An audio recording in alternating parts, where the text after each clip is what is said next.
Friends, Poco నుంచి Poco X eight pro and X eight pro max అని చెప్పి 2 ఫోన్స్ లాంచ్ చేశారు. సో ఈ రెండు కూడా మనం రెండింటిని సైడ్ బై సైడ్ కంపేర్ చేద్దాం.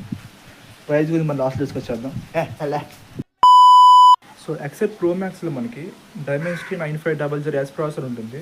ఇది ఇండియాస్ ఫస్ట్ మొబైల్ అనమాట ఈ ప్రాసెసర్తో రాను. ఎక్స్8 ప్రోలో డైమెన్సిటీ 8500 అల్ట్రా ప్రాసెసర్ ఉంటుంది. అండ్ డిస్ప్లే విషయానికి వస్తే ప్రో మ్యాక్స్ మనకి కొంచెం పెద్ద సైజ్ డిస్ప్లే ఉంటుంది. 6.83 ఇంచ్ 1.5K AMOLED డిస్ప్లే ఉంటే ఎక్స్8 ప్రోకి వస్తే 6.59 ఇంచ్ డిస్ప్లే ఉంటుంది, కొంచెం చిన్నగా ఉంటుంది. అండ్ బ్యాటరీ విషయానికి వస్తే ప్రో మ్యాక్స్లో మనకి 9000 mAh బ్యాటరీ ఉంటుంది with 100 watts fast charging.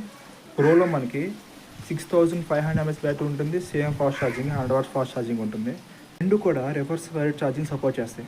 And రెండిట్లో కూడా బ్యాక్ మనకి కెమెరా రేటింగ్ దగ్గర RGB రేటింగ్ అయితే యాడ్ చేశారు వీళ్ళు. రెండిట్లో కూడా IP69 రేటింగ్ అయితే యాడ్ చేశారు. అండ్ రెండు కూడా LPDDR5X అల్ట్రా ర్యామ్తో వస్తున్నాయి అండ్ UFS 4.1 స్టోరేజ్తో వస్తున్నాయి. అండ్ కెమెరా విషయానికి వస్తే రెండింటిలో కూడా 50 MP మెయిన్ కెమెరా ఉంటుంది, 8 MP అల్ట్రావైడ్ కెమెరా ఉంటుంది. ప్రైజెస్ విషయానికి వస్తే ఎక్స్8 ప్రో మ్యాక్స్ మనకి స్టార్టింగే 42,999 స్టార్ట్ అవుతుంది. ఎక్స్8 ప్రో 22,999 స్టార్ట్ అవుతుంది. ఈరోజు కిందే బాయ్.